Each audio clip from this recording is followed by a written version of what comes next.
This segment of the CU Podcast is brought to you by Monk Pack. Monk Pack offers low-sugar, keto-friendly bars which are plant-based, gluten-free, and non-GMO. They're the perfect snack for anyone who's trying to eat better or cut back on sugar and carbs without sacrificing taste. Monk Pack Keto Granola Bars and Nut and Seed Bars contain 1 gram of sugar or less, 2 to 3 grams of net carbs, and each bar contains 150 calories or less. Monk Pack bars have an amazing chewy texture and come in delicious flavors like sea salt dark chocolate, coconut cocoa chip, and caramel sea salt.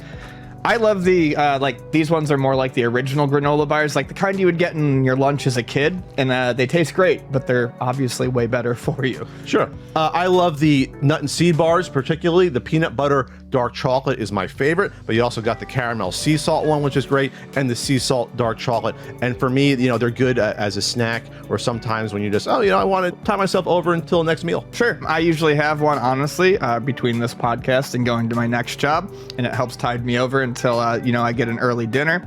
They're a perfect snack for Zoom calls. You can use them as a dessert. And by shopping online, you can avoid another trip to the grocery store and have Monk Pack delivered right to your door. They're not just for people eating keto. They're a great snack for anyone looking to reduce their sugar intake while still enjoying something delicious. They contain real ingredients that are nutritious for your whole family. In addition to being keto-friendly, the bars are also gluten-free, plant-based, and non-GMO. There's no sugar, alcohol, soy, or artificial colors. Get 20% off your first purchase of any Monk Pack product by visiting monkpack.com and entering our code CU Podcast at checkout. Monk Pack is so confident in their product that it's backed with a 100% happiness guarantee. So if you don't like it for any reason, they'll exchange the product or refund your money, whichever you prefer. To get started, just go to monkpack.com. That's MUNKPACK.com and select any product, then enter the code CU Podcast at checkout to save 20% off your purchase. Ian. Oh, Patrick. For now, a good 4 years we've been following Wata Games, the video game grading company that... It's been 4 years, really. Jesus. Since they were first announced, I think it was 2000. Oh, yeah, we lost 2 years there, so... Yeah. The grading company that has been very controversial the past, I say 3 years. I'd say it became controversial, in my opinion, on the $100,000 purchase of Super Mario Brothers, that one of the parties was Jim Halperin, who was one of the founders of Wata Games, who also was a founder of Heritage Auctions, where they sell the graded games.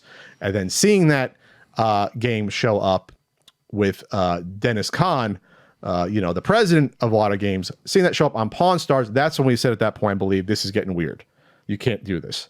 This is unethical. What's going on?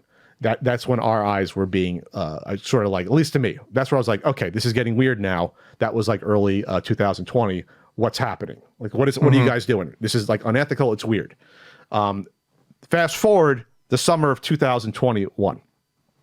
Summer 2021, July, you have a sale, auction, Heritage Auctions, for a Super Mario Brothers 64, the most common Nintendo 64 game, sealed, went for $1.5 million. And everyone said at the time, what is going on? Everyone said, this is strange. Even people that were into graded games, that were collecting them, even some of them were positing that this doesn't seem natural. In articles, remember Frank Cifaldi was quoted like, this doesn't seem natural, when he was asked about it. And people came to me and say, hey, Pat, what do you think about this? Including Carl Jobst. At the time, it opened people's eyes as to saying, okay, this does not pass what you like to say, like the smell test. Mm-hmm. This seems weird. It seems unnatural. A game that 5 years ago you probably could have got for 4 figures, now is going for, I can't even count the figures, 1.5 million. The point is that you had a lot more people digging into this, including Carl Jobst, including Seth Abramson, the lawyer, and now you can call a journalist. And then you had Carl's bombshell video drop that I believe September, if my timeline is correct, and blew the whole thing wide open. And then did a follow up as well, talking to a lawyer, and the lawyer was like, "Yeah, there's some could be some actionable things here." Along the way, Ian, people like Carl were called out for saying, "Oh, this is like a hit piece." I remember a lot of the time saying, "This is like this is not true." Even though they wouldn't clarify what wasn't true. People are calling Seth Abramson, who's a lawyer, saying there's nothing going on here. Obviously, we yell into the void the past years. No one cares. I've had multiple journalists tell me that this was nothing way back when I brought these issues up back in, actually it was 2019, I believe, that the Pawn Stars appearance was, because I remember talking about it with someone, I think at a convention. But the point is that there's been a lot of steps to get to this point. We talked a few weeks ago about the potential of a lawsuit being filed on Reddit. And then Wednesday, the news was broken, I believe originally by me, that in California federal court, the class action complaint was filed. So we're going to go through that. But I want to get your thoughts, Ian, about just thinking about things we've talked about in the podcast, getting to the point where we discuss these things out of thin air, and then we see things that are discussed on the podcast for years turn up in a class action complaint. Like, how did you see that when that happened? Were you like, this is interesting, this is weird, or was it expected, or No, I mean, I don't know. I don't think much of anything about it. I feel like we are probably more suited to talk about something like that because it's video game related. So we're obviously going to bring it up. I think it always takes a long time for mainstream to catch up on something like that. It's never instant. I'm not surprised about the length of time it took for something like this to happen. Nothing ever moves super quickly. Sure. So, I mean, that's kind of my take on it. Because it starts like people that are just like almost like felt like, oh, conspiracy theory. Other people look into it. You get more people consolidating the ideas. You know what I mean? You get more eyes on it. Well, I mean, the more people it affects, the more eyes you get on it, and then you start to build up a base, and people go from there. I don't think it's necessarily people think it's conspiracy theory, but I think there's a lot of times where this sort of thing is, as things are in a lot of aspects of life, people don't care until it affects them or until they think it might affect them. And that's honestly, I think, what's kind of happening here when you look at the suit as it's filed. The first thing, and as we talked about, I still think this is where I think there's something that I'm not saying that there's nothing to it. I think legally this is where something is likely to happen. The suit starts off basically talking about how the tiers for getting something back from Wata, the speed tiers, turbo, speed run, warp zone. I can't remember all of them. Sure. These are things that you pay for that denote how long your turnaround time on a game is going to be. To receive it back. Yeah, to receive it back. Sure. And I think that where you look at that is something that they can cut and dry prove that these games have not been returned in this turnaround time. And they still continued to offer those prices and those tiers. The prices kept going up on those tiers. Sure. But the turnaround times never matched what they said.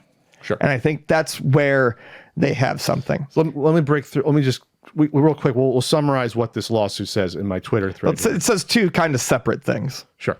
The complaint, first of all, this is from my Twitter thread last week. The complaint includes broken Wata timelines for returning graded games. The relationship between Jim Halpern, Heritage Auctions founder, and Dennis Kahn, the Wata founder, they are directly named in this complaint. The $100,000 Super Mario Brothers purchase, its Pawn Stars appearance, and other inside dealers and conflicts. For example, Mark Haspel selling Atari games and other things that were brought up before. Like Seth Abramson bought a game from Mark Haspel, who was a part of Wata, didn't realize he was buying it from a guy who worked for Wata. Something that we said before, that when Ian asked directly to Dennis Kahn at a convention, like, Wata employees should not be buying and selling these games. The questions of law and common fact boil down to whether Wata engaged in conduct to artificially inflate the retro game market, and if they charge for grading services based upon those artificially high prices while falsely advertising unrealistic turnaround times. So you have a two-pronged attack here. The turnaround times become unrealistic. At the same time, now they're charging more because the demand has increased due to their alleged activity of helping inflate the market. Yes.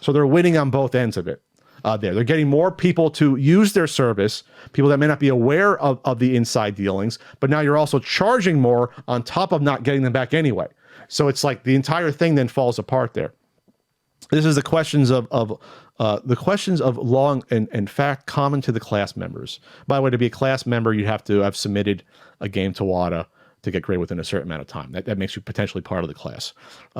Whether these are the questions in the complaint. Whether WATA and Collectors Universe, the parent company, engaged in a course of conduct designed to artificially inflate the retro video game market in order to enhance their own profits. Whether WATA and CU's conduct actually inflated the retro video game market. Whether WATA and CU charged customers for grading services based on artificially high market prices. Whether WATA and CU falsely advertise unrealistic turnaround times to the public, whether WATA and CU charge consumers for expedited services, knowing that paying for expedited services would not ensure the consumer received their games in a timely manner, whether WATA and CU became aware that their turnaround times were unattainable, yet still failed to disclose the true turnaround times to consumers, and whether WATA and CU failed to correct their own misstatements to customers. So there's a lot in there that we've spoken about before. So one of the things that we've spoken about here and there was the fact that, like comic books, they, on a certain tier, grade games and charge based upon a percentage of the quote-unquote market price of that.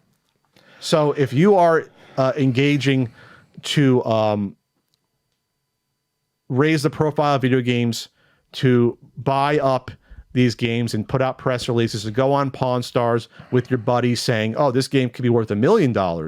You know, oh no, it's only worth several $100,000. When you're doing all these things, you create an environment where people might believe these are actually worth this amount of money. Go and then buy them for more money. All of a sudden, hey, guess what? Now we have an established quote unquote market price based upon an auction or two. That game, Ian, that was $1,000 last year that you could have got it graded for, I'll just say, I don't know, $70. Now it's worth 20 grand. Guess what? It's going to cost you more to grade that game now. So this is part of this lawsuit. Continuing on my thread, the crux of the complaint: plaintiffs did not receive what they bargained for, and that pricing for services were based on artificially inflated value due to market manipulation by WATA, and WATA accepted orders knowing their estimated turnaround times could not possibly be met.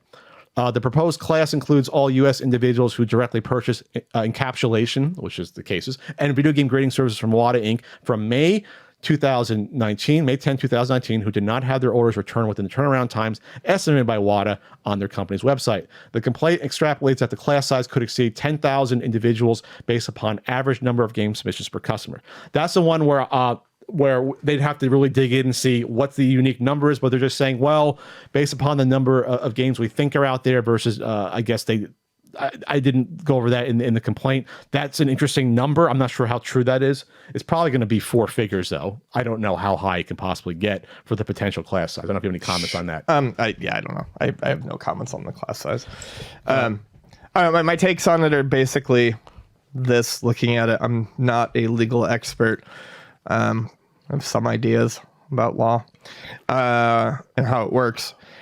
So you start with the most cut and dry thing first, which is the pricing in the turnaround tiers, and the fact that doesn't. It has been happening. And they didn't disclose that it wasn't happening. Right. You start with that. It's kind of like if there's a wrongful termination or something, or someone's getting terminated. Mm-hmm. At least to get in with a lawyer, what they want to do first is kind of like what's good for them is, let's look at the severance package.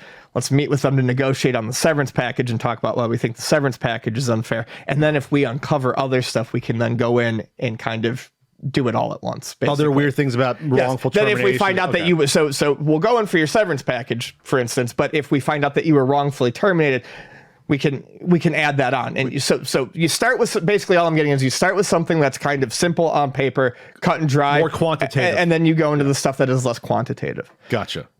Problematically, as soon as stuff gets less quantitative, legally, you're in kind of a gray area. And I mean, it can go any way. Sure. I think that there's something here with the turnaround times. I think a lot of the other stuff, there's a lot of info out there, but you need a lot. I think it needs to be more quantitative. I think the best course of action for this lawsuit is to focus specifically on 2 things: the pricing, and then if you can, and turnaround times. Well, the turnaround times. I don't know why I keep saying pricing. I mean the turnaround times, the tiers, the different price tiers and their turnaround times, and then you try to focus on the fact that they you have to be very specific, and I think it's going to be tough. You're going to have to show hard documents, but then you want to focus on the fact that they charge based on what they think the game is worth, and you have to show that therefore they are fluffing up the prices of these games to get more money from it. I think that is it. That's what you need to focus on. You got to leave out. I think you leave out the Halperin stuff. You got to leave out. I don't think you can leave out the Halperin stuff. I think they're pro. I think as this goes on, you're going to see that the focus is going to get very, very narrow, and they're going to cut off just about everything so they can get something. Well, let's go into this. This is part of the complaint. Glad you brought that up. Wata's history with Heritage Auctions and James Halperin. In 2018, Wata was a new company that was relatively unknown. As of April of 2018, an individual named James Halperin, who was also a co-founder of Heritage Auctions, was on the advisory board of Wata and was an investor in Wata. He's part of the company. Heritage Auctions is a large online auction based out of Dallas, Texas. Heritage Auctions website states that the company is the largest collectibles auctioneer and third largest auction house in the world, blah, blah, blah, blah. In January of 2019, despite being a new and relatively unknown company, Wata was given an exclusive deal with Heritage Auctions, wherein Heritage Auctions only offered Wata-graded video games for sale to exclusion of other grading companies. It should be noted this appears to have changed in 2021, probably after the sale to Collectors Universe. Yep, it sounds very, very suspicious, but they have to show something. You got to have paper that shows that this is what they're doing, literally. Inflating the price of games. You can't, a suspicious situation is not going to legally stand. Well, they can depose people. Yes, they can. I'm just saying that I have a feeling it's a lot of work to do all that. Oh, absolutely. I'm not saying it's a lot. The lawsuit wants to hit Wata where it hurts, and I would not be surprised if something gets going. They're going to drop a lot of stuff just to focus on what they can make stick. February 2019, a seller sold a sealed copy of Nintendo Entertainment System's Super Mario Bros. For $100,000 to James Halperin, Heritage Auctions co-founder of Wata, advisory board member Richard Lecce and Zach Geek. Previously, the highest sale for such a comparable video game was about $30,000. The sale was a historically high sale price. They talked about how it was a VGA game, and they ripped it out and they regraded it. We didn't bring that up probably enough that they did that to show that, hey, this is what we're going with. This is what we're going to use. Right. Remember, Jim Halperin's got his fingers in all the pots. Sure. He runs Heritage Auctions. He was a part of Wata then, and he has the game that's being bought and sold. I mean, to me, if I depose him or get him on camera to say, like, hey, what are the facts? He's going to have a hard time dancing around that, especially when this guy got tagged for doing junk like this in the 80s in the coin market. Sure. He's got a history of it. I'm just saying, I think at the end of the day, they will go with what is easiest, and I don't think this is going to end with Jim Halperin on the stand, and I don't think it's going to give anyone the satisfactory ending they want. Well, you're going to another. You're saying whether or not it's going to go to trial. And it won't. That's the other thing that I want to bring up. These never ever go to trial. This will settle. Well, here's the thing, though. They're really now suing Collectors Universe. Yes. Collectors Universe had nothing to do with just about everything in this complaint. They bought this company July of last year after all this stuff was alleged to have occurred. So if I'm Collectors Universe, I might say, yeah, I don't know how much I want to fight this, and if the number is good enough, I'll just pay it out. You know, if it's I'll make it go away. Yeah, I would say the chances of this spilling into anything public is slim to none. It's going to end up with a payment and a class action settlement. I'm a little bit more bullish just because of this. There's only three so far. So far, there's three named plaintiffs in this, and obviously, people can be added to a class. Oh yeah, you're part of the class whether or not you know it. Depending upon if you want to be involved with it. As we know, they can get the names of the people once there's a settlement in place. And there's more to this. It's basically everything we've talked about. Like I said, this complaint was like 99% of things we've talked about in this podcast the past few years. The one caveat, the one thing that I don't know legally what has to do with anything, maybe insurance, the fact that when Collectors Universe bought this, the headquarters of Wata changed from Colorado to California. What was the means and how were all these games transferred that were in their possession? And there might be something there. I don't know what, but if you're telling me if I sent you a game hypothetically worth $500,000 and you moved it across states and didn't tell me before grading it, and didn't tell me how you were doing this, what methods to ensure that this would be, that's a liability thing there. Like, I don't know what sort of insurance a company has when they're grading stuff, but I don't know if that includes it. You're going to transfer something, what, like on a fucking in a fucking U-Haul truck? Like, how are you transporting this stuff that potentially is worth millions of dollars? How is that happening? Are these armed guards doing this? Like in like a bank truck? Is this literally people in a pickup truck? Like, how are you doing this? Right. You better tell me. So that's an interesting thing we never brought up before. That could be something actionable. I have no idea what's actionable here, but I don't know how you can pay out for something like that. It brings up the articles that were written about that we can get into. Newsworthy events in the video game collecting community, and talked about, it basically goes through the timeline of events that we've talked about before. It talked about Carl Jobs' video, talked about the Seth Abramson article talking about it, and so forth and so forth. So the thing I want to bring, I brought up the Carolina collection, how they gave someone who was part of the company, Jeff Meyer, a favorable grading by tagging it the Carolina collection. Like, it's like, do you think that's ethical? Do you think that's proper? That people are profiting directly off of that. So, okay. So this is what we're at. As Ian says, this is gonna, he doesn't think this is gonna go to trial. Either way, this is gonna be a long time to unravel this, I believe. Well, a lot of it is you have to, you know, I don't know why I didn't bring this up. You have to be able to prove it can all, this is where it gets tougher. You have to be able to prove the damages, damage done. Mm-hmm. And that's a lot harder. You can prove that everyone was in the right place at the right time to make this very, very suspect and you know, illegal. But you have to be able to, especially with a settlement like a monetary lawsuit, you have to be able to prove the damages so you have a starting place to ask for. For money. They can probably look at the Mario 64 price before and after. It's gone up 1,000% or whatever. Look at these games. They can probably list out a lot of the games that some of these three plaintiffs have and be like, look at the prices increases here. Look what's happened here. The one thing I'm going to bring up is this. Like I think I brought this up last time. People could sue Wata separately from this class action lawsuit. You could still go after them and hire your own lawyer, go after them. This is not your only avenue. If you look at this and say, I want to go after them personally, that could happen. I'm not saying it will, but there could be 15, 20 lawsuits against Wata, in theory. Anyone can say, I don't like what they're presenting here, or I don't like the settlement. They can go after them themselves. This happens from time to time. The other thing is this. In a civil trial, you get a jury. You don't need unanimity. You need 51% in order to win. If the threshold versus a criminal case is far lower to win.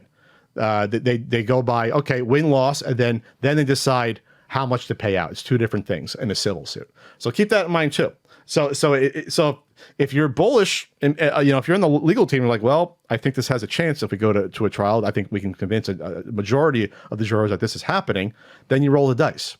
You know, you don't do the deal. But like I said, I'm not a lawyer. I'm not going to be there talking to people, getting the information. You know, I'm not going to be there during discovery and things like that. But like you said, things can come out. Yeah, things come out. You said there's no smoking gun. Like, they need a smoking gun. What if they find one? Well, they obviously can. That's one of the reasons you go in with something hard and you take. What if they start subpoenaing emails, you take text more messages, time in the back end, and things like that? And it's like, okay, we want to see every communication ever between Jim Halperin and Dennis Kahn when it comes to this business. We want to see every text. We want to see every email, everything like that. Okay, what is it? We'll see what's there. I think what I want to get back to is this: is that when you have people that are invested in their game staying to a high value, basically say that, for example, like that Carl is doing a hit piece or we're doing it. I saw someone recently say, someone who's invested in these games said in the comments, oh, this is just a hate thing you guys are doing. Like, you know, our motivations, that we're doing it for hate. Really? You don't think that we think people are potentially getting screwed out of things and there's some chicanery going on? Your mind is that simple, really. So as Carl retweeted, it's like he said, win, lose, or settlement, at least these things will be addressed legally in some fashion. They're important enough to at least, from idiot podcasters discussing it, it's important enough to discuss these legally that a legal team thinks there might be something there. So that's a nice comfort to me, but it's not, though, comforting the fact that there are still outlets that ran puff pieces about Wata Games and the price of games of last years that have not run an article or piece about the news of what could potentially be a gigantic lawsuit. It's news at least that it's a lawsuit. So two in particular, the New York Times. I reached out to the author of that article who wrote that one. I couldn't find an email. I reached out to Twitter and asked, are you going to do a follow-up to this? No response. And I reached out to the author of multiple Ars Technica articles asking, hey, listen, this is big news. You've done multiple pieces. Will you run a follow-up? To me, that would be natural. Your readers have been brought along on this journey through articles for years, and this is a turn, a public turn. And my response was, it's not new anymore. I found on Friday when this was broken last Wednesday. What it was quoted to me, I'm trying to not misquote, but there's going to be a larger piece that this would be included, this lawsuit news about how the gaming community views Wata at large versus just talking about the lawsuit directly. It is what it is. It's disappointing. Not that I should expect more from journalism and gaming, but I would expect at least a story about a lawsuit like this. I'd expect a story. That's it, just to cover it. You don't have to editorialize. Say this is what's happening in light of this. Is that reasonable? Sure. What are you looking at? Anything else going on? No, I was actually looking at the actual printout. Well, not the printout. The complaint? The complaint, yeah. I read it all the day that you sent it to me. Yeah. The plaintiffs, if you look at what the plaintiffs, what they're alleging here, it has to do, like Ian said, that they shipped out their games, didn't get it back in a speedy time, try to contact them or given the runaround or not responded to along the way there. So the other thing I'm going to add before we close this, since I'm the only one talking right now, is that I've heard rumblings that this news has not fallen on deaf ears, that there are people that are holding, that have quote unquote sealed game holdings that are looking now to start to unload. They're basically asking how to unload these things, Ian, as expeditiously as possible. I'll just say people that have multiple of one game, say they have 6 Pokemon sealed games they're looking, how do I get out now? Yeah. I mean, of course, I mean, at some point we got to a crazy point during the pandemic and just after, I should say lockdown. Yeah. I mean, I can't imagine that people are going to want to hold on to these forever because they might realize the party is coming to a close soon, or maybe there's some that realize they don't know what they got into. Well, it's like crypto and more specifically NFTs in the fact that, and you can look at how many crypto or NFT, wallets there are. You can't look at how many collectors there are. You don't know you can't get a hard number for how many collectors there are. There's no Wata Games wallet number that you can go check and see how many are active. But much like NFT, I feel like a lot of the sealed game collecting stuff is it's a loud minority. I don't think there's a lot of people there. So if the people who are already in the scene start to get a little gun shy about it, you're not going to have a lot of avenues to get rid of these. Oh, no. You have to at least not at the price that you want to get rid of them for. But your only choice is auction houses. That's where all these sales happen. They don't really happen on eBay for these prices. They happen on auction houses. You have to, but they only can do a certain amount of. They can't just like have 1 month, Ian. We're going to throw all the 150 sealed Mario. No, I think it's going to be private sales, and they're obviously going to be less. I think it's going to all end up going for less than what they wanted it to go. But for. even Ian, I see your point. But even the private sales, at some point, they have to make their money back because the vast majority of people are speculators. So they're going to have to come back to an auction at some point in time. But what you're saying, I see what you're saying. The people at the top are going to have to offload it to in private sales, but those people probably figured, oh, I got a deal, I can probably get more. No, all I'm saying is, I think you're reading into what I'm saying too much. All I'm saying is they're going to have to let these go for less than what they want them to go for. Sure. But you don't know how much less. There's a small market. You don't know how much less, but you're still just selling within that market as people is in the market gets. Every person who does that, it's like retro games. Every person who does that gets smaller and smaller until you just have people who no longer want to buy this stuff for that price. Because you're not bringing. And then if you want anything for it, you get rid of it to the you put it up for market or auction, and you might. That's when you see the crash, is when you have that dedicated market lose interest. You put it up for auction, and then you find people who might be partially interested in it, but they're only going to go up to a certain point. Yes, They get priced out. So when this stuff starts to drop in price, I guess all I'm getting at is when it starts to drop in price, it's going to look like it's dropping in price a little, and then I think there's going to be the bottom falls out. The bottom falls out until you find the average person who wants to own that. Sure. And that's going to be for a lot less. You're going to find that you're going to basically say people like me or Ian or people that, we might be interested in some of these games sealed, but I'm not spending 30 grand on one. Maybe you get me for $1,000. Right. Maybe you get me for a $2. You know, Sure. Like back to where it used to be. It's closer to where it used to be like 3-4 years ago. Or it's like, I go to a convention. I used to see $400 sealed Super Mario Brothers. At multiple conventions, I saw like $400 sealed, and no one was buying them. I just bring that up. And no one was buying them. Like the ones that are probably made in like 87, 88, 80, like more like 88, 89, like later ones, but no one was buying them at $400. They were sitting there. Nowadays, you have people probably like lunge at each other and kill each other over them. So we'll get back to that point where you see that again. Maybe, maybe not. Could take years, but there's a lot out there that people have gobbled up privately the past few years, but now you have to bring that back out to the general market, like Ian says, and will there be that interest? What if someone went out and bought up, 50 Pokemon sealed Game Boy games, and they're sitting on there? There's a stack of them sitting there. We know the dentist has a room full of them. We know that. Like, there's people that have compiled these. Sure. They got to go back out at some point to the public to recoup all the investment. All right. Well, that's it. We'll see where this heads. This might take a bit, probably, Ian, right? Until like sort of like getting news out after this point. This will take forever. It's gonna take forever.